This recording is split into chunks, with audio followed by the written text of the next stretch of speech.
আপোনালোকক আদৰণি জনাইছোঁ মই দিগন্ত কুমাৰ নাথ আজি পাতিবলৈ লৈছোঁ কাৰ্বি ভূমি কিয় অগ্নিগৰ্ভ এই অনুষ্ঠানৰ আমি দ্বিতীয় ভাগ আমি পাতিবলৈ আগবাঢ়িছোঁ কাৰ্বি ভূমিত এতিয়া মৰিশালীৰ নিস্তব্ধতা দুদিনকৈ জুই আৰু ধোঁৱাৰ মাজত আবদ্ধ হৈ থকা কাৰ্বি ভূমিত দুখনকৈ পাৰ্বত্য জিলাত বৰ্তমান বিৰাজ কৰিছে মৰিশালীৰ নিস্তব্ধতা কোনো মানুহ নাই ৰাস্তাই ঘাটে কোনো মানুহ দেখিবলৈ পোৱা নাই সেনাই ফ্লেগ মাৰ্চ কৰিছে এনে পৰিৱেশৰ সৃষ্টি হৈছে এই পাৰ্বত্য জিলাত এনে এক পৰিৱেশত আমি আলোচনা কৰিবলৈ আগবাঢ়িছোঁ কাৰ্বি ভূমি কিয় অগ্নিগৰ্ভ এক গুৰুত্বপূৰ্ণ বিষয় মই আলোচনাৰ বাবে প্ৰথমে আদৰিছোঁ ৰাজকুমাৰ বৈশ্য ডাঙৰীয়া পহেকীয়া মাটিৰ মানুহ এই কাকতৰ মুখ্য সম্পাদকৰ গুৰু দায়িত্বত থকা বৈশ্য ডাঙৰীয়া মুনডুং চুংখাম এই সংগঠনৰ উপসভাপতিৰ দায়িত্বত আছে এনে এক জ্বলন্ত সমস্যা লৈ বৈশ্য ডাঙৰীয়াই বহুখিনি কথা আপোনালোকক ক'ব পাৰিব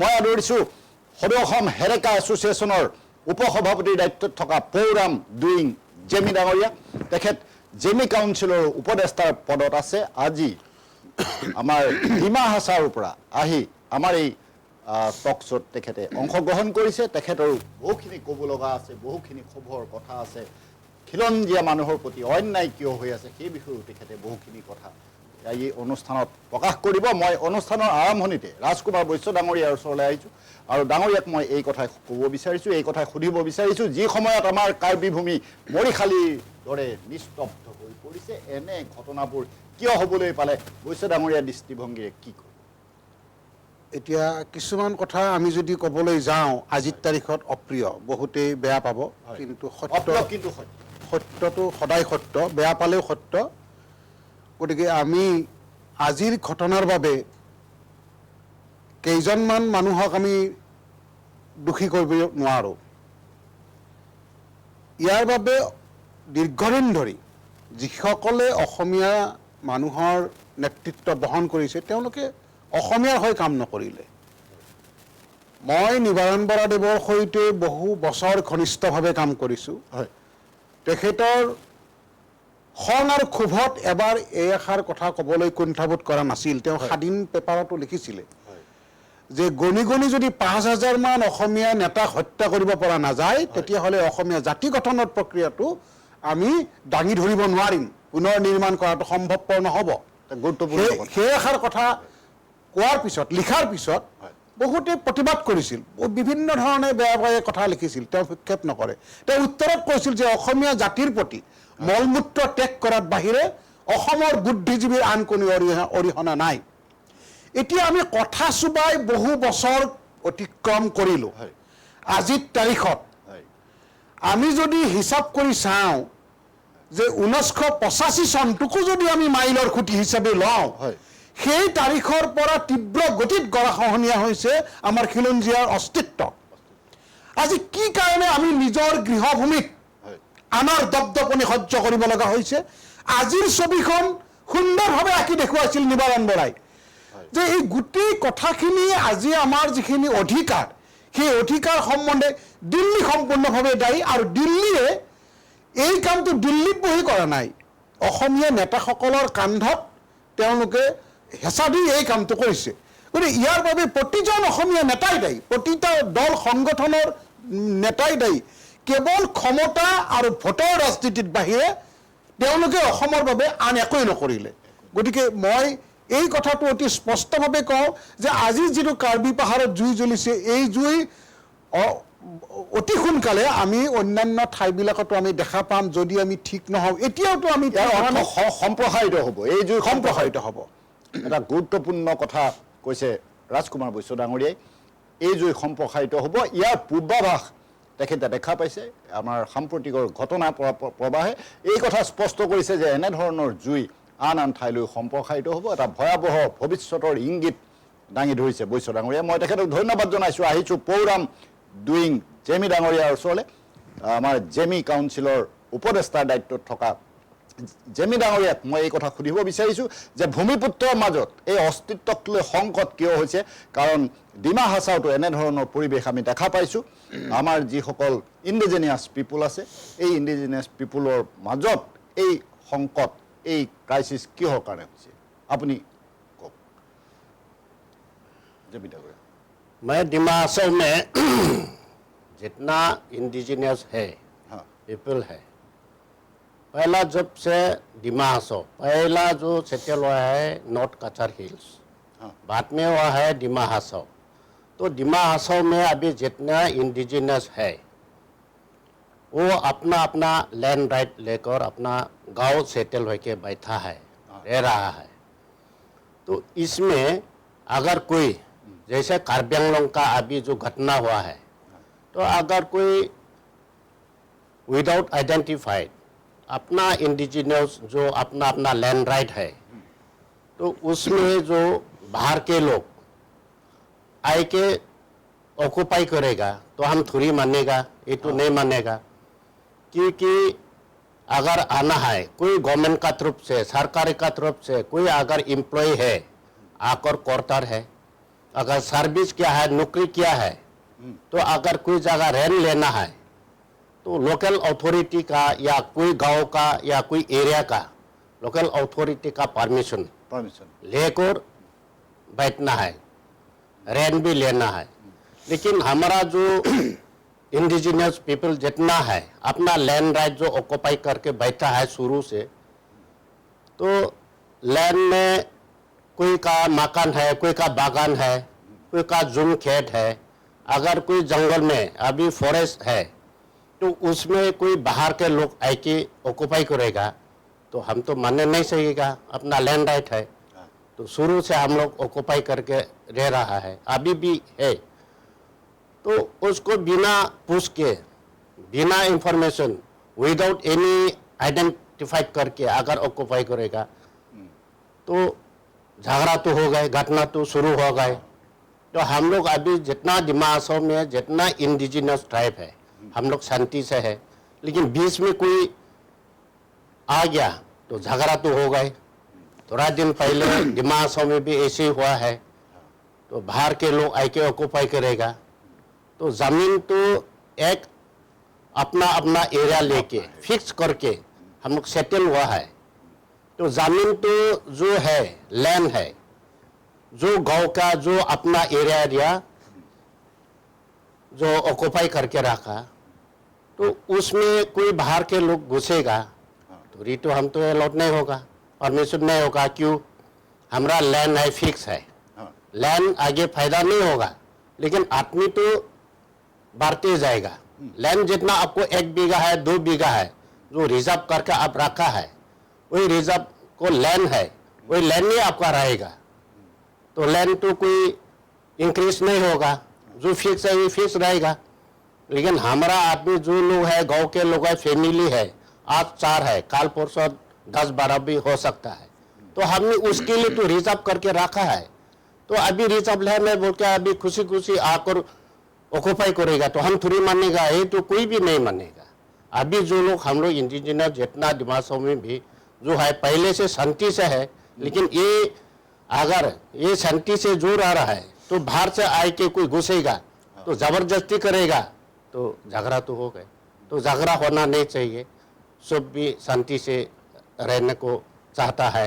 और अभी बाहर के लोग भी आए कि कोई जगह नहीं मिला, कोई सरकारी नौकरी मिला, कोई कुछ काम मिला, आया है तो परमिशन लेना है, बिना परमिशन ये फोर्स करेगा तो झगड़ा तो हो गए। ये होना नहीं चाहिए, हम तो ये नहीं देना नहीं सकते।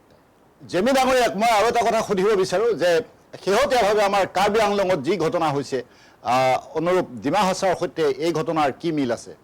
এক জেচা হে কিয়া? हाँ, हम लोग कार्बी आंगलोंग बोले, डिमा हासाओ बोले, सब इंडिजिनियस है।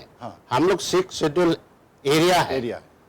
डिमा हासाओ कार्बी आंगलोंग कोई इसमें फर्क नहीं है, सब एक ही है। तो अभी डिमा हासाओ में भी जितना इंडिजिनियस है, कार्बी आंगलोंग में जितना इंडिजिनियस है, हम लोग सब एक साथ शांति होने मांगता है और शांति हो के तो आया है। अभी बाहर के लोग आए के क्यों हमको डिस्टर्ब करेगा, ये तो हम पूरी नहीं मानेगा।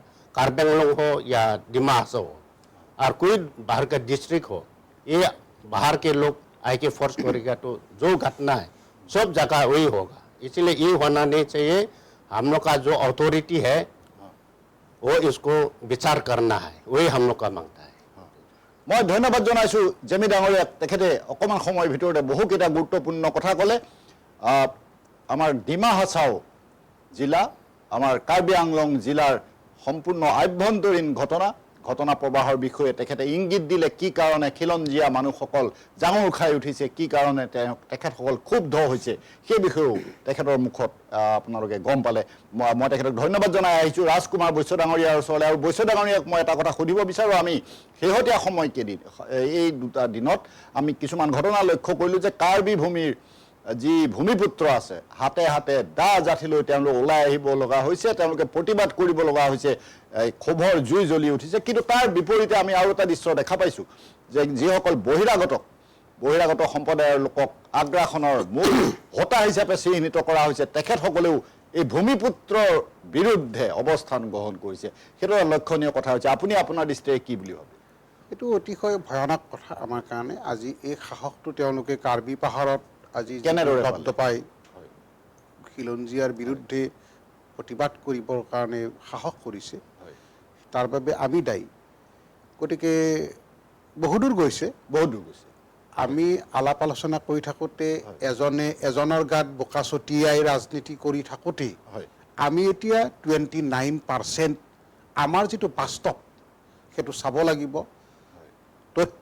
মানে যিটো পৰিসংখ্যা চৰকাৰী পৰিসংখ্যাৰ তথ্যমতে 29% ইণ্ডিজেনাছ আৰু সেই ইণ্ডিজেনাছবিলাকৰ মাজতো আমাৰ এতিয়া মটৰ মিল নাই আমি সত্যৰ পৰা আঁতৰি আহিব নোৱাৰোঁ আজিৰ অনুষ্ঠানটো সত্যানুসন্ধান গতিকে আমি যদি দোষাৰোপ কৰোঁ প্ৰথমেই সদৌ অসম ছাত্ৰ সন্থাক দোষাৰোপ কৰিব লাগিব যিখিনি ক্ষমতাত আছে আচল কথাটোত তেওঁলোকে কোনোদিন মাত নামাতে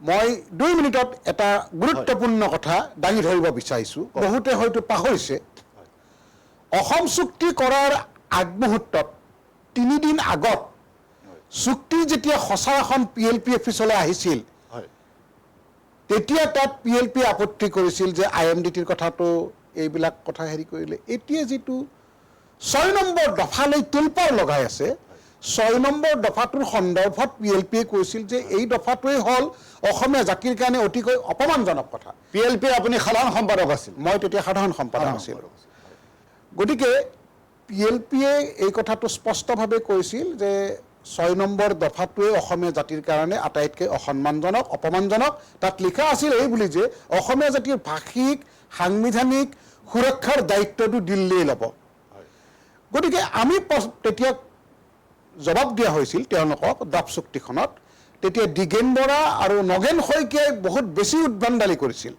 আৰু এতিয়াও এজন জীয়াই আছে প্ৰবীণ ডেকা থানেশ্বৰ বড়ো ঢুকাল এই দুজন পলাই আহিছে দেশৱালীৰ ৰূপ লৈ তাতে গ্ৰেপ্তাৰ কৰিব ওলাইছিল গৃহ বিভাগে যে তেওঁলোকে যদি চহী নকৰে নহ'ব PLPয়ে যুক্তি দিছিল যে সংবিধানত অসমীয়াৰ সুৰক্ষা বুলি কোনো কথা নাই যদি সেইটো ইমপ্লিমেণ্ট কৰিবলৈ হয় সংবিধানৰ মেজৰ চেঞ্জ কৰিব লাগিব আটাইতকৈ ডাঙৰ কথা হ'ল যে অসমীয়াৰ ডেফিনিশ্যনো আজিলৈকে ঠিক হোৱা নাই আজি বিহাৰত যদি বিহাৰী কোন বুলি কয় তাত পিঠি বহল কৰি দিব ওলাই আহিব নোৱাৰিব আজি যদি উত্তৰ প্ৰদেশত কয় তাৰ খিলঞ্জীয়া মানুহক লৈ যদি কোনোবাই আঙুলি টোৱাই তাত ঘূৰি আহিব নোৱাৰিব পশ্চিমবংগত যদি বঙালী কোন বুলি কয় ঘূৰি আহিব নোৱাৰিব কিন্তু আজি কাৰ্বি পাহাৰত কিন্তু লাঠি লৈ কাৰ্বি গৌৰৱক ধনি দিবৰ কাৰণে সাহস কৰিছে আমি কিন্তু ভদ্ৰতাৰ মুখা পিন্ধি ইয়াত এজনে এজনক যুক্তি তৰ্কৰ দোহাই দি আমি হাত খাবতি বহি আছোঁ আজিও কিন্তু এতিয়া কপালত জুই লাগিছে গতিকে এই গোটেই কথাখিনি হ'ল 6 নম্বৰ দফাটোৱে আমাৰ আটাইতকৈ অপমানজনক কথা বুলি কৈছিল কিন্তু আছুৱে একমাত্ৰ ক্ষমতাৰ লোভত এই গোটেই কথাবিলাক তেওঁলোকে মানি লয় আৰু আজিও সেই কামটোৱে কৰি আছে যিখিনি সুৰক্ষাৰ বেহু সেইখিনি আমি কৰা নাই আমি সাংবিধানিক সুৰক্ষাখিনি কৰা নাই আমি আজি কাৰ্বি এইমাত্ৰ এখেতে ক'লেই যে কিয় দিব কিয় মানি ল'ব ব্লাডশ্বেড হ'বই কোনে ৰোধ কৰিব পৃথিৱীৰ কোন আইনে ইয়াক বাধা দিব পাৰে মোৰ ঘৰত কোনোবাই ডকাইতি কৰিব মই তাৰ গল কাটি ৰাখিম এইটো কোনো উচুতাই দিয়া কথা নহয় কিন্তু এইটো এটা স্বাভাৱিক পৰিণতি সেই স্বাভাৱিক পৰিণতি হ'বলৈকে কৰা হৈছে আজিৰ পৰিস্থিতিটোৰ মাষ্টাৰ প্লেন দিল্লীৰ আৰু তাত সহায় কৰিছে অসমীয়া নেতাসকলে আজি কোনজন বিধায়কে এখন বেচৰকাৰী বিল অসম বিধানসভাত উত্থাপন কৰিব নোৱাৰে আজি মণিপুৰ বিধানসভাত দিল্লীয়ে অনুমোদন জনোৱা নাই যে নন মণিপুৰীয়ে মাটি কিনিব নোৱাৰিব, ভোটত উঠিব নোৱাৰিব, ভোট দিব পাৰিলেও ভোটত উঠিব নোৱাৰিব। সেই আইন তেওঁলোকে পাছ কৰিছে। আজি 6 বছৰ হ'ল মণিপুৰ বিধানসভাত দিল্লীয়ে অনুমোদন জনোৱা নাই সত্ত্বেও মণিপুৰে সেইখন ইমপ্লিমেণ্ট কৰিছে। কিয় আজি অসমত বাৰু ঠিক আছে চৰকাৰী বিল নাহিল, কোনোবা এজন বিধায়কেতো আজি কৃষক মুক্তি সংগ্ৰাম সমিতিৰ অখিল গগৈ পাৰে এইটো কাম কৰিবলৈ, কিয় নকৰে তেওঁ? মই প্ৰশ্ন কৰিছোঁ। এইবিলাক আজি লোক ঢাককৈ কোৱা কথা নহয়। অখিল গগৈও চিঞৰি আছে, মই তেওঁকো আহ্বান জনাইছোঁ, তেওঁতো নিজে এখন বেচৰকাৰী বিল উত্থাপন কৰিব পাৰে। বিলখনৰ এগেইনষ্টে কোনে ভোট দিয়ে, কোনে কি যুক্তিত কয় দেখা যাব সেইটো। গতিকে এই গোটেই কথাখিনি আজি কাৰ্বি ভূমিৰ জুইটো বাবে দায়ী এইসকল, মই যিসকলৰ নাম এইমাত্ৰ ক'লোঁ। আজি নিবাৰণ বৰাই কম খঙত কৈছিল নেকি যে গণি গণি যদি 5,000 মান জিলা পৰ্যায়ৰ ৰাজ্যিক পৰ্যায়ৰ নেতাক হত্যা কৰিব পৰা নাযায়, তেতিয়াহ'লে অসমীয়া জাতি গঠনৰ প্ৰক্ৰিয়া আৰম্ভ কৰাটো টান আছে। তাৰ পিছত যেতিয়া সমালোচনা হ'ল তেতিয়া আন এটা উত্তৰ দিছিল যে অসমীয়া জাতিৰ প্ৰতি মলমূত্ৰ ত্যাগ কৰাৰ বাহিৰে অসমৰ বুদ্ধিজীৱীৰ আন কোনো অৰিহণা নাই। আজি তেওঁ ঢুকাই গ'ল, কিন্তু তেওঁ কোৱা কথাবিলাক, তেওঁ যিখন ছবি আঁকি দেখুৱাইছিল আৰু বহু ভয়ানক ছবি আছে, তাৰ দৰ্শক হ'বলৈকে আমি যাব লাগিব এতিয়া। গতিকে মই আজি এই সত্যানুসন্ধানত এটাই আহ্বান জনাওঁ সকলোকে দেই, চৰকাৰী বেচৰকাৰী সকলোৱে ঐক্যমতত আহক, ভোটৰ ৰাজনীতি পৰিহাৰ কৰক। অন্ততঃ 5 বছৰৰ কাৰণে অসমীয়া জাতিৰ যিখিনি ভেটিবন্ধা কাম, সেই কামখিনি কৰক নিজৰ অস্তিত্ব ৰক্ষাৰ কাৰণে। মই মাননীয় মুখ্যমন্ত্ৰী মহোদয়ক আহ্বান জনাইছোঁ যে আপুনি অসমৰ হৈ প্ৰতিটো কামেই কৰি আছে বুলি কৈ আছে, আৰু আপুনি বিভিন্ন ধৰণে আপুনি দুঃসাহস কিছুমানো কৰি থকা দেখিছোঁ। এই ক্ষেত্ৰতো আপুনি দুঃসাহস কৰক, এখন চৰকাৰী বিল উত্থাপন কৰক যে ইয়াত অনা খিলঞ্জীয়াৰ ভূমিত অধিগ্ৰহণ কৰিব নোৱাৰিব। সেই বিল এখন অনতিপলমে আনক, এই বিধানসভাতে আনক, দৰকাৰ হ'লে বিধানসভাৰ বিশেষ অধিৱেশন আহ্বান কৰক। যদি আপুনি প্ৰমাণ কৰি দিয়ক, আৰু যদি এই কাম আপুনি কৰিব পাৰে যুগজয়ী কালজয়ী, আপুনি সদায় চিৰস্মৰণীয় হৈ ৰ'ব অসমীয়া জাতিৰ কাৰণে, কোনো মুখ্যমন্ত্ৰীয়ে কৰা নাই। গতিকে এই আহ্বান আমি জনাইছোঁ যে অসমত কোনো বাহিৰা মানুহে মাটি কিনিব নোৱাৰিব আৰু ভোটত উঠিব নোৱাৰিব। এই দুটা কাম কৰিলে অসমীয়া জাতি সুৰক্ষিত হ'ব, আৰু তাৰ বাহিৰে বাকী যিখিনি আছে তেওঁলোকৰ বিৰুদ্ধে আইনগত ব্যৱস্থাৰে তাৰ পৰা খেদি পঠিয়াই দিয়ক। আজি কিয় কাৰ্বি ঘৰৰ মানুহে মানি ল'ব? কোনেও নলয়। কাইলৈ মিচিঙত যাব, মিচিঙে মানি ল'ব নেকি? নাযায়, কেতিয়াও নহ'ব এইটো কথা। গতিকে এই গোটেই কথাখিনিৰ কাৰণে মই ক'বলগীয়া কথা এইখিনিয়ে যে সকলো ধৰণৰ মতানৈক্য পৰিহাৰ কৰি পৰীক্ষামূলকভাৱে 5টা বছৰৰ কাৰণে উঠি ভাঙি নাযায়, আকৌ পিছত যি জগ্ৰা কৰে কৰি থাকিব। কিন্তু এই 5টা বছৰৰ কাৰণে পৰীক্ষামূলকভাৱে সকলোৱে আহক এখন মঞ্চত। চৰকাৰী বেচৰকাৰী বুলি চিন-চাপ ৰাখিব নালাগে। ডক্টৰ হিমন্ত বিশ্ব শৰ্মা ডাঙৰীয়াই বিশেষ অধিৱেশন আহ্বান কৰি প্ৰমাণ কৰি দিয়ক, দিল্লীক তেওঁ কনভিন্স কৰাব পৰা শক্তি আছে। তেওঁ ক'লে দিল্লীয়ে শুনিব। গতিকে তেওঁ কৈ দিয়ক যে অসমীয়া জাতি গঠনৰ প্ৰক্ৰিয়াটো পুনৰ নিৰ্মাণৰ প্ৰয়োজনত এই কাম কৰাৰ প্ৰয়োজন হৈ পৰিছে। দণ্ডৰে 6 চিডেল ষ্টেট কৰি দিয়ক অসমক। সংবিধানৰ তেওঁ দৰকাৰ হ'লে সেইটো কম কৰিব পাৰে, তেওঁৰ চৰকাৰে আজি দিল্লীত মেজৰিটি। গতিকে সংবিধানৰ সংশোধনী ঘটাই এই কামখিনি কৰক। এনে চালে বেৰে কথা কৈ সময় নষ্ট কৰি একো লাভ নাই যদি কামত অহা কাম মতে কথা নকয়। গতিকে এইখিনিয়ে মই আহ্বান জনালোঁ। কৈছে নহয়, ধন্যবাদ জনাইছোঁ। তেখেতে যথেষ্ট আবেগেৰ সৈতে কিছু কথা কৈছে আৰু যথেষ্ট যুক্তিপূৰ্ণভাৱে তেখেতে এইখিনি কথা আপোনালোকৰ সন্মুখত দাঙি ধৰিছে। তেখেতৰ ওচৰলৈ মই পুনৰ আহিম, বহুখিনি কথা তেখেতৰ সৈতে পাতিব লগা আছে। মই আহিছোঁ প্ৰগ্ৰাম ডুইং জেমি ডাঙৰীয়াৰ ওচৰলৈ, আৰু জেমি ডাঙৰীয়াক মই এটা কথা সুধিব বিচাৰিছোঁ, কাৰণ জেমি ডাঙৰীয়া যিহেতু আমাৰ ডিমা হাছাওৰ স্থায়ী বাসিন্দা, পুৰণি নাগৰিক, আৰু জেমি কাউন্সিলৰ তেখেত উপদেষ্টাৰ দায়িত্বত আছে, বহুখিনি কথা জানে, আমাৰ পাৰ্বত্য জিলাত কি হৈ আছে সকলোখিনি কথা তেখেতে জানে। এনেধৰণৰ ঘটনাবিলাক যেতিয়া হৈ থাকে বহিৰাগত, আমাৰ যেতিয়া বাহিৰৰ মানুহবিলাক আহে, আহি মাতি লয়, এই সময়ত আমাৰ যি এডমিনিষ্ট্ৰেশ্যন আছে, যি প্ৰশাসন আছে, বা আমাৰ যি চৰকাৰ আছে, চৰকাৰ বা প্ৰশাসনৰ ভূমিকা কি হয়, ৰোল কি হয়? हम लोग डिमा हासाओ में अभी जो है हम सब जितना इंडिजिनियस कम्युनिटी हाँ का सबको अपना अपना राइट है, हाँ अपना अपना लेकर सब सेटल हुआ है पहले जैसे। लेकिन हम स्पेशली अपना जेमे कम्युनिटी का बारे में हम्म, कुछ आप लोग को जानकारी देना हम्म, चाहते हैं।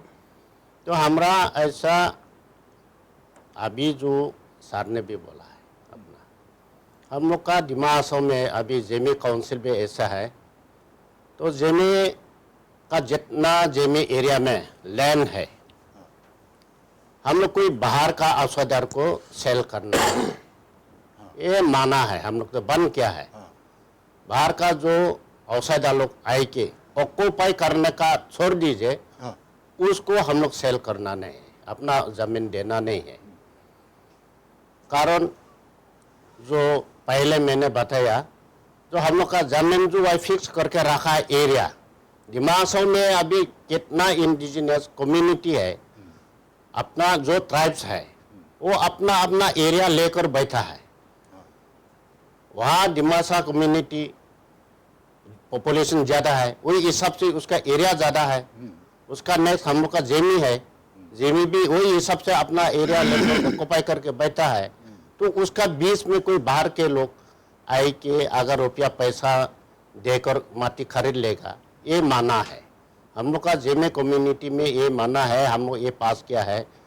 कोई सेल करना है तो अपना जो रिलेटिव है उसको दीजिए। अगर वो लेने नहीं सकता है तो अपना गांव का भीतर में, अपना गांव का बीच में किसी के साथ कुछ ले सकता है, रुपया पैसा है तो उसको दे दीजिए, वो लीजिए। लेकिन अपना गांव का अंदर में, अपना जाति का अंदर में लेने को है, लेने को इच्छा है, उसको नहीं देकर बाहर का लोग को देगा, ये माना है। ये माना है। हाँ, हम लोग तो ये माना करके रखा है। अभी थोड़ा कुछ दिन पहले भी ऐसे हुआ है, कुछ लोग बाहर से आए के गांव का लोग तो कैसे क्या बोलेगा, गांव का लोग लैंग्वेज भी मालूम नहीं है, मालूम नहीं। हाँ, हिंदी भी मालूम नहीं है, ये दूसरा लैंग्वेज छोड़ दीजिए, तो उन लोग को आकर रुपया दिखाकर, लालची दिखाकर खरीद लेता है। लेकिन उसको भी हम लोग बंद करता है। क्यों? वो जो लैंड ओनर जो है वो सेल क्या है उसको जानकारी नहीं है, वो रुपया पैसा लालच देखो ये सब लेता है। ये सब भी हम लोग जमीन कम्युनिटी में बंद है, हम लोग कोई बाहर को नहीं देता है। और आगे भी बाहर में दे देगा दूसरा कम्युनिटी हो, जो भी हो, हमारा जितना इंडिजिनियस है अपना जो ऑक्यूपाई करके रखा है, हम क्यों देगा? पहले मैंने बताया माटी तो आगे नहीं बढ़ेगा, लेकिन आदमी तो बढ़ते जाएगा, इसीलिए हम लोग सब कुछ बंद है। तो हम लोग का डिमा हासाओ में भी वही है, जितना इंडिजिनियस कम्युनिटी है सब अपना अपना एरिया लेकर बैठा है। तो अगर कुछ देगा तो लैंड ओनर का परमिशन लेना है और गांव का कोई अथॉरिटी को लेना है। अगर बाहर के लोग आए के गांव लोग को मिसगाइड करेगा तो हम लोग का डिमा हासाओ भी तो असम का अंदर में है, असम में है, तो असम में जो गवर्नमेंट अथॉरिटी है वो विचार करना है। यही है हमारा। এটা গুৰুত্বপূৰ্ণ কথা কৈছে জেমি ডাঙৰীয়াই। তেখেতসকলে নিজৰ ভিতৰতে সেই কথা আবদ্ধ কৰি ৰাখিছে, নিজে সেই নিয়ম বান্ধি লৈছে যে বাহিৰৰ লোকক তেখেতসকলে মাটি বিক্ৰী নকৰে। এটা গুৰুত্বপূৰ্ণ কথা তেখেতে উল্লেখ কৰিছে। মই তেখেতক ধন্যবাদ জনাইছোঁ। আহিছোঁ আমাৰ বৈশ্য ডাঙৰীয়াৰ ওচৰলৈ, আৰু বৈশ্য ডাঙৰীয়াৰ ওচৰলৈ আহি মই প্ৰথমে সোঁৱৰিছোঁ, শ্ৰদ্ধা জনাইছোঁ আমাৰ নিবাৰণ বৰা ডাঙৰীয়াক। কাৰণ নিবাৰণ বৰা ডাঙৰীয়াৰ অতি ঘনিষ্ঠ হিচাপে ৰাজকুমাৰ বৈশ্য ডাঙৰীয়া বহুদিন আছিলে। দীৰ্ঘকাল তেখেতে সেই সন্দৰ্ভত চিন্তা চৰ্চা কৰিছিলে। আমাৰ এখন অসম সুস্থ ৰূপত গঢ়ি তোলাৰ সেই সপোন আহিছে। তেখেতৰ বক্তব্যত সেইখিনি কথা আপোনালোকে অকণমান ধৰিব পাৰিছে।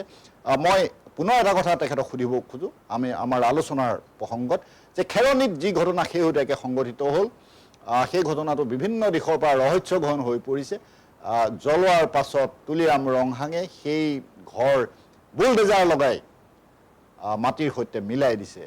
তাত কি আছিল কি নাই এনেধৰণৰ বহু প্ৰশ্নৰ উদ্বেগ ঘটিছে। যি সময়ত প্ৰতিবাদকাৰীৰ বিষয়ে খবৰ ল'বলৈ CM গৰাকীয়ে সময় পোৱা নাছিলে, নিজৰ ঘৰত তেনেধৰণে বুলডেজাৰ লগাই মাটিৰ সৈতে মিহলাই দিছে, এনেধৰণৰ ঘটনাবোৰ হৈছে। মই বৈশ্য ডাঙৰীয়াক সুধিব বিচাৰোঁ যে এই ঘটনাৰ সৈতে কোনোবা তৃতীয় পক্ষ জড়িত থাকিব পাৰে নেকি আপোনাৰ কি দৃষ্টি এইটোতো আমি কৈ আছোঁ যে এটা বিশেষ চক্ৰ ইয়াত জড়িত হৈ আছে আৰু সেই চক্ৰটোৰ স্বাৰ্থ হ'ল অসমীয়া এই অৱস্থাটো সৃষ্টি কৰাটো অস্থিৰ পৰিৱেশ এটা সৃষ্টি কৰিব লাগে একদম স্পষ্ট ভাষাত ক'ব গ'লে এখন গৃহযুদ্ধ লগাবৰ কাৰণে তেওঁলোকে চাই আছে 2014 চনৰ পৰাই এই প্লেনটো তেওঁলোকে মানে মাষ্টাৰ প্লেন হিচাপে এটা ফাইনেল সলিউশ্যন বুলিয়ে ক'ব পাৰি আৰু চূড়ান্ত সংবিধানৰ দিশত আগুৱাইছে কাৰ্যসূচীখন যেতিয়াই চিলাপথাৰত ভূপেন হাজৰিকাৰ ফটোত গছকিছে গতিকে এই কথাটোৰ পৰাই আৰম্ভ হৈছে কাৰ্বি ভূমিৰ জুইকুৰালৈকে গতিকে এতিয়া মই অলপ আগতে যিখিনি কথা কৈছোঁ যে আমি এতিয়া কথা পাতি সময় নষ্ট কৰাৰ সময় নাই আমি আচল নকল চব বুজি পাওঁ যিখিনি মানুহ আছে এই মানুহখিনিয়ে যদি এতিয়াও সময় আছে নিজৰ জাতিটো আৰু নিজৰ দেশখন বচাবলৈ মই এটা কথাই আহ্বান জনাওঁ যে দৰকাৰ হ'লে চৰকাৰৰ নেতৃত্বতে আমি সববিলাক একগোট হৈ এখন বিশেষ আইন আমি কৰোঁ আৰু ফলপ্ৰসূ হ'ব লাগিব মই আৰু এটা গুৰুত্বপূৰ্ণ কথা আজিৰ এই মঞ্চত মই সত্যানুসন্ধানত মই ক্ষোভেৰে প্ৰকাশ কৰিবলৈ ওলাইছোঁ সেইটো হ'ল যে আলফাৰ লগত হোৱা শেহতীয়া চুক্তিখনৰে সৈতে নতুন দিল্লীয়ে এতিয়ালৈকে উত্তৰ পূবৰ বিভিন্ন গোটৰ সৈতে 105খন চুক্তি কৰিছে 105খন এখনো ইমপ্লিমেণ্ট হোৱা নাই তো এই কাৰণবিলাক আমাৰ সচেতন ৰাইজৰ মনত এটা ডাঙৰ প্ৰশ্নবোধক চিন আছে যে আমাকো অলপমান সন্তুষ্টি লভিবলৈ দিয়ক চৰকাৰখনে যে আমি যাতে ভাবিবলৈ বাধ্য হওঁ যে হয় তেওঁলোক আমাৰ প্ৰতিনিধি আমি এই কথাটোহে ভাবিবলৈ এতিয়া বাধ্য হৈছোঁ যে তেওঁলোক আমাৰ আক্ৰমণকাৰী বুলি চৰকাৰখনক আক্ৰমণকাৰী বুলি এতিয়া ভাবিবলৈকে লৈছে সহজ সৰল মানুহখিনিয়ে এই কথাটো তেওঁলোকেই নোহোৱা কৰিব লাগিব গতিকে মই এই গোটেই কথাখিনি আপুনি যিটো ক'লে যে তৃতীয় পক্ষ এইটোতো জড়িত থাকিবই আৰু সেই তৃতীয় পক্ষটোক কোনে লগাইছে কামত সেই কথাটো এটা এতিয়া কাৰ স্বাৰ্থ পূৰণ হ'ব কোনে পৃষ্ঠপোষকতা কৰিছে অসমীয়া সংখ্যালঘু হ'লে কাৰ স্বাৰ্থ পূৰণ কৰিব এই কথাটো যদি আমি অলপমান পঢ়িয়েই চাওঁ তেতিয়াই কথাটো ওলাই পৰে যে তৃতীয় শক্তিটো কাৰ নিয়ন্ত্ৰণত আছে গতিকে আমি এই কথাটো ক'ব বিচাৰিছোঁ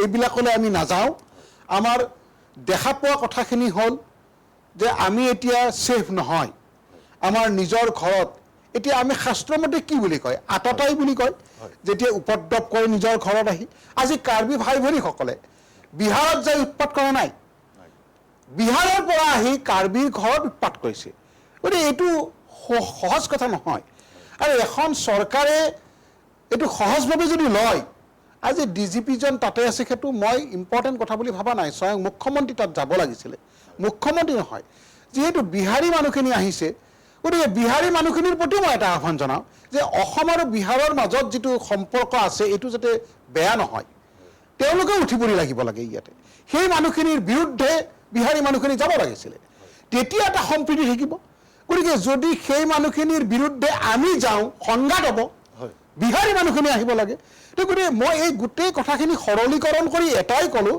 যে সকলো মানে হেৰি বুলি কথা নাই চৰকাৰী বেচৰকাৰী বিৰোধী সব লগ লাগি এখন মঞ্চ কৰিব লাগে অসমীয়া যদি খুব সংকট এতিয়া যে 29% যদি যে কাৰ্বি পাহাৰ পৰ্যন্ত ছেফ নহয় চহৰবিলাকতো নহয় আজি চহৰত অসমীয়া বুলি ক'ব নোৱাৰে চহৰত অস্তিত্ব নাই যদি কাৰ্বি পাহাৰো আজি অস্তিত্বহীন তেতিয়াহ'লে আজিৰ তাৰিখত আমি সামগ্ৰিকভাৱে সমগ্ৰ জাতিটোৱে আজি অস্তিত্বহীন গতিকে এই কথাটো কেৱল ঘোষণা কৰিবলৈ বাকী আছে কাইলৈ এনেকুৱা কথা হ'ব যে ভাষাটো নাথাকিব গতিকে এনেকুৱা ধৰণৰ পৰিস্থিতিবিলাকৰ পৰা পৰিত্ৰাণ পাবলৈ মই এতিয়া দল সংগঠন নিৰ্বিশেষে যিখিনি শাসক বিৰোধী পক্ষ এক হ'ব লাগে সকলো একত্ৰ হ'ব লাগে আৰু এটা নিয়ম আছে এইটো কৰিব পাৰে যে অসম বিধানসভাৰ বিশেষ অধিৱেশন এখন আহ্বান কৰিব লাগে যিহেতু কাৰ্বি পাহাৰৰ ঘটনাই দাবী কৰিছে যে এই আইনখন অনতিপলমে কাৰ্যকৰী হোৱাটো দৰকাৰ যে ইয়াত যাতে ভূমিৰ অধিকাৰটো অন্ততঃ খিলঞ্জীয়াৰ হাতত থাকিব লাগে, বেচা কিনাটো যাতে বাহিৰা মানুহৰ হাতত কৰিব নোৱাৰে, আৰু যদি ভোটত উঠিব নোৱাৰে, ইলেকশ্যনত যাতে কেণ্ডিডেট হ'ব নোৱাৰে, এই কথা দুটা আমাৰ আহিব লাগে। তাৰমানে 6 শিডিউল ষ্টেটৰ মৰ্যাদাটো আমি পাব লাগে। হয়, এইখিনিয়ে কথা। এটা গুৰুত্বপূৰ্ণ কথা আমাৰ বৈশ্য ডাঙৰীয়াই উল্লেখ কৰিছে, বিজেপিৰ এগৰাকী EM পৱন কুমাৰৰ বাসগৃহ আমাৰ প্ৰতিবাদকাৰীয়ে জ্বলাই লণ্ডভণ্ড কৰি দিছে। তেনেধৰণৰ ঘটনাবোৰ কাৰ্বি ভূমিত সংঘটিত হৈছে, আৰু এই ঘটনাবিলাকৰ লগত এই কথাখিনিৰো সম্পৰ্ক আছে। এটা গুৰুত্বপূৰ্ণ বিষয়ত আমি আলোচনা কৰি আছোঁ, কাৰ্বি ভূমি কিয় অগ্নিগৰ্ভ। কিছু সময়ৰ পাছত আমি আলোচনালৈ পুনৰ উভতি আহিম। এতিয়া লৈছোঁ খন্তেক সময়ৰ বাণিজ্যিক বিৰতি।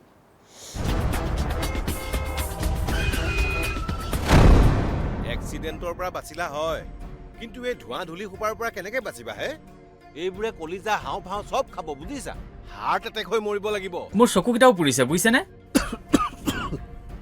মুঠৰ ওপৰত মৰণ ফান, উশাহৰ বায়ুকণো বিষাক্ত হ'ল।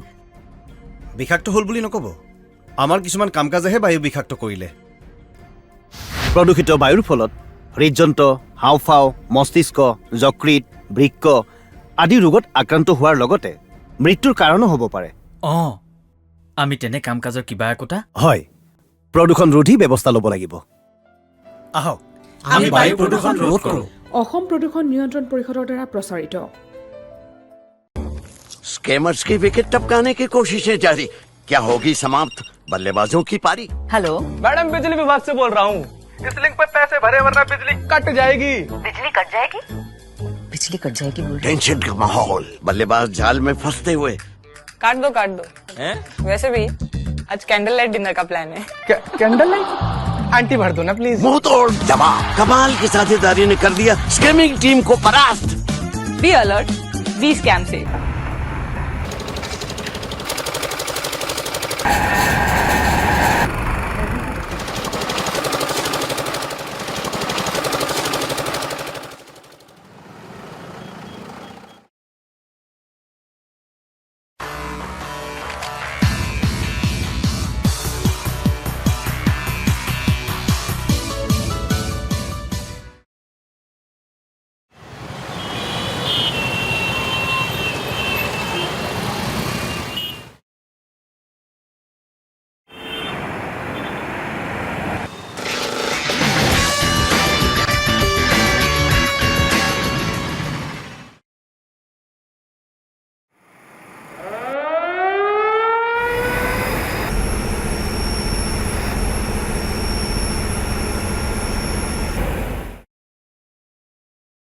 অসম প্ৰদূষণ নিয়ন্ত্ৰণ পৰিষদৰ দ্বাৰা প্ৰযোজিত আৰু প্ৰচাৰিত। শৰীৰৰ যিকোনো অসুবিধাৰ সন্মুখীন হৈছে নেকি আপুনি? শাৰীৰিক সমস্যাৰ প্ৰতিকাৰ কেৱল আমি দিম। অভিজ্ঞ চিকিৎসকে দিব সুপৰামৰ্শ।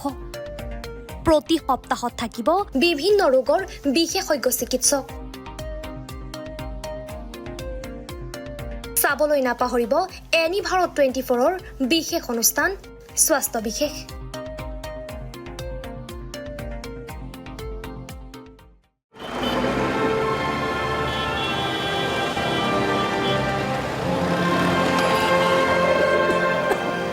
গোটেইখন ধোঁৱা ধোঁৱা হ'ল।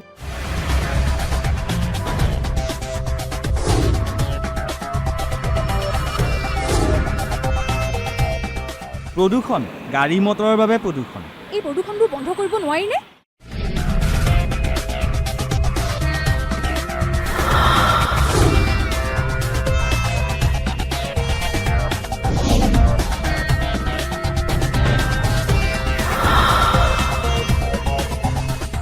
বহু পৰিমাণে কমাব পৰা যায়।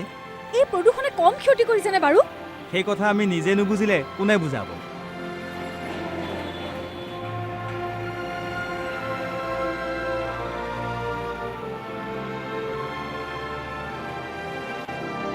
অসম প্ৰদূষণ নিয়ন্ত্ৰণ পৰিষদৰ দ্বাৰা প্ৰযোজিত আৰু প্ৰচাৰিত।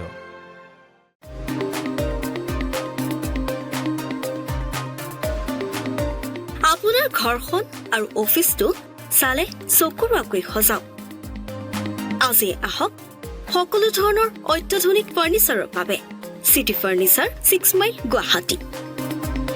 আমাৰ ঠিকনা 6 মাইল পাঞ্জাবাৰী ৰোড পুৰবিটাৰীৰ সন্মুখত গুৱাহাটী আমাৰ যোগাযোগ নম্বৰ 9435013969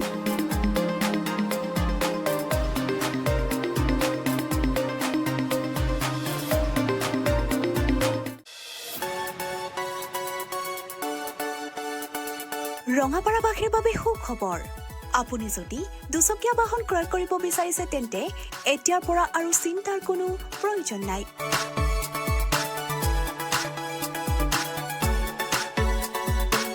আপুনিও আহিব পাৰে DBP associate Bajaj two wheeler ডিলাৰলৈ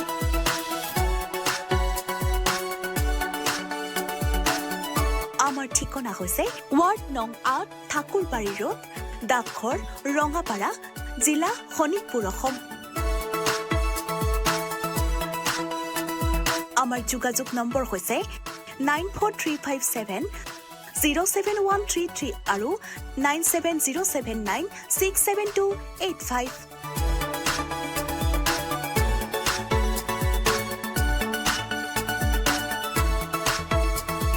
भाई बिजनेस रजिस्टर हो गया? यस, सिर्फ करंट अकाउंट बाकी है। करंट अकाउंट के लिए तो SBI बेस्ट है। यूएस मशीन मिलेगा और QR कोड भी। Best cash deposit limit east और वेस्ट इंडस्ट्री में बेस्ट सबको पता है। SBI करंट अकाउंट बेस्ट है सबको पता है। বিৰতিৰ পাছত আমি পুনৰ সত্যানুসন্ধানৰ বজিয়ালৈ উভতি আহিছোঁ কাৰ্বি ভূমিত কিয় অগ্নিগৰ্ভ এই বিষয় লৈ আমি আলোচনা কৰি আছোঁ কাৰ্বি ভূমিত শেহতীয়া যি পৰিস্থিতি এই পৰিস্থিতিলৈ সমগ্ৰ মানুহ উদ্বিগ্ন হৈ পৰিছে তাত সন্ধিয়া হ'লে ৰাতিপুৱালৈকে মানুহ কোনো ওলাব নোৱাৰা এক অৱস্থাৰ সৃষ্টি হৈছে সান্ধ্য আইন দিয়াৰ দৰে এক পৰিৱেশৰ সৃষ্টি হৈছে কোনো বজাৰ সমাৰ নাই ৰাস্তাই ঘাটে কোনো মানুহ নাই সেনাই খালি ফেক মাছ কৰি আছে এনেধৰণৰ এই পৰিৱেশৰ মাজত বৰ্তি আছে তাৰ জনজীৱনক লৈ ভাবিব নোৱাৰা কথাবিলাক তাত সংগঠিত হৈছে এনে অৱস্থাত আমি এই গুৰুত্বপূৰ্ণ বিষয়টো লৈ আলোচনা কৰি আহিছোঁ মই আহিছোঁ পৌৰাম ডুইং জেমি ডাঙৰীয়াৰ ওচৰলৈ আৰু জেমি ডাঙৰীয়াক মই এটা কথা সুধিব বিচাৰিছোঁ আমি এটা কথা শেহতীয়াভাৱে আমি লক্ষ্য কৰিছোঁ যে কাৰ্বি ভূমিত যি সময়ত পূৰ্বতে 88% কাৰ্বি মানুহে বসবাস কৰিছিল সেই শতাংশ সেই শতকৰা হাৰ এতিয়া 33% অৱনমিত হৈছে কি কাৰণে এনেধৰণৰ ঘটনাবোৰ হৈছে ডিমা হাছাওতো এনেধৰণৰ ঘটনা হৈছে নেকি জেমি ডাঙৰীয়া কি কয় अभी डिमा हासो में तो हम इतना स्टडी तो नहीं किया है फिर भी पहले से तो इंडिजिनस जितना है तो बाहर के लोग भी थोड़ा कुछ तो इंक्रीज हुआ है कारण बाहर से जो लोग आया है सब जगह ऑक्युपाई नहीं है लेकिन बाहर के लोग आके सेटल किया कोई नौकरी करके सेटल किया है तो वो लोग आकर पॉपुलेशन तो उन लोग पे थोड़ा कुछ बढ़ा है इंक्रीज है लेकिन कार्बी आंगलोंग जैसे तो नहीं है लेकिन अभी डिमा हासो में हम लोग जितना ट्राइबल है इंडिजिनियस है वो 20 में अगर बाहर के लोग आके सेटल होगा तो आदमी है उनका फैमिली भी होगा लड़का बच्चा जब होगा फिर और फैमिली बढ़ेगा तो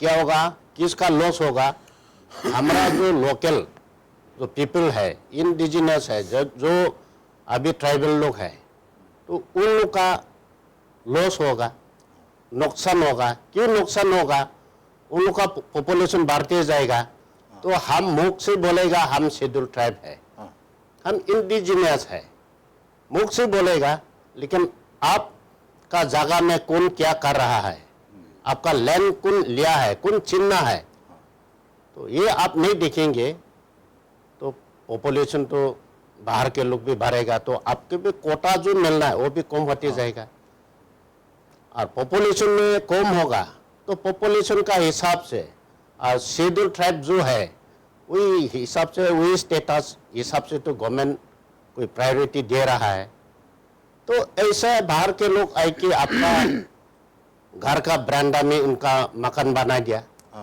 आपका बागान में सपोज आपका बागान में 1 बीघा है इसमें आपको ले लेगा 24 फीट लेकर अगर कोई मकान बना दिया तो आपका ये नुकसान होगा, हम लोग का नुकसान होगा। क्यों हमको देना है बाहर के लोग को? जो लोकल में जो लोग हैं, हम लोग अपना जगह को प्रोटेक्ट करना है और अपना जगह में हम लोग शांति से रहना है। और आपका बीच मेरा गांव का भीतर में फैमिली का बीच में कोई बाहर के लोग अनजान आदमी आके ऑक्युपाई करेगा, सेटल होगा, तो आप उसका व्यू क्या है आपको जानकारी तो नहीं है, तो आपका फैमिली के लिए तो लॉस होगा, नुकसान हो जाएगा। तो फैमिली का नुकसान होगा तो गांव का नुकसान होगा, गांव का नुकसान होगा तो एरिया का नुकसान होगा, एरिया का नुकसान होगा तो पूरा डिस्ट्रिक्ट का नुकसान होगा। तो आपका जितना ट्राइबल आप मुख से बोलेगा, लेकिन आपका एरिया कहाँ बढ़ेगा? आपका एरिया तो छोटा हो जाएगा। तो ये सबसे तो पूरा नुकसान हो जाएगा। हम क्यों देना है? तो अपना जगह को बचा के रखना है। अगर कोई बाहर से आकर फोर्स करेगा तो हम लोग जितना अभी नॉर्थ ईस्ट में आसाम बोले, नॉर्थ ईस्ट बोले, जितना इंडिजिनियस पीपल जहाँ है उसको कोई आकर फोर्स करेंगे, कोई आकर हरासमेंट देगा, तो हम लोग एक साथ मिलना है। इंडिजिनियस जितना नॉर्थ ईस्ट में है, हम लोग इसको मिल के उसको खिदाना है, लड़ना है। मेरा व्यू यही है। এটা গুৰুত্বপূৰ্ণ কথা কৈছে জেমি ডাঙৰীয়াই।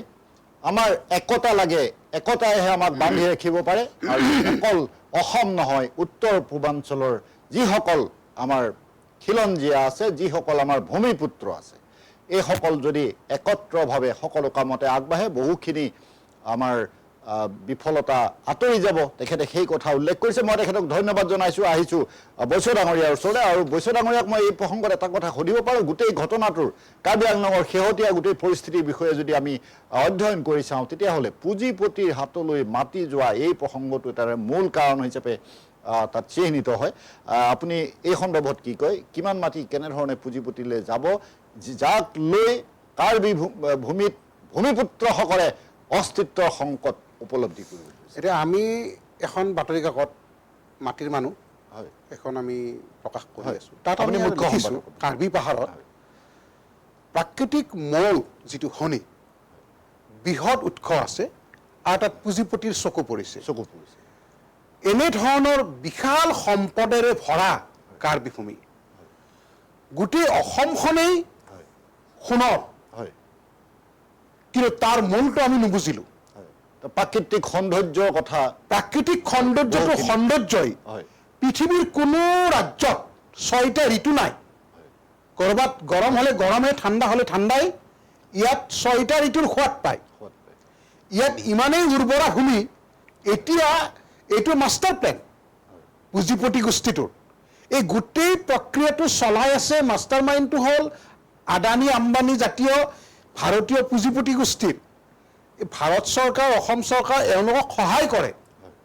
গোটেই তেওঁলোকৰ মন্ত্ৰণাত হয় ক'ত কি কৰিব। এই কথাটো এতিয়াহে আচল কথাত ধৰিছে। পৰিকল্পনা মতে গোটেই পৰিকল্পনাটো সেইটোৱে। ইণ্ডিজিনাছ মানুহখিনি মাইনৰিটি হ'ব লাগে।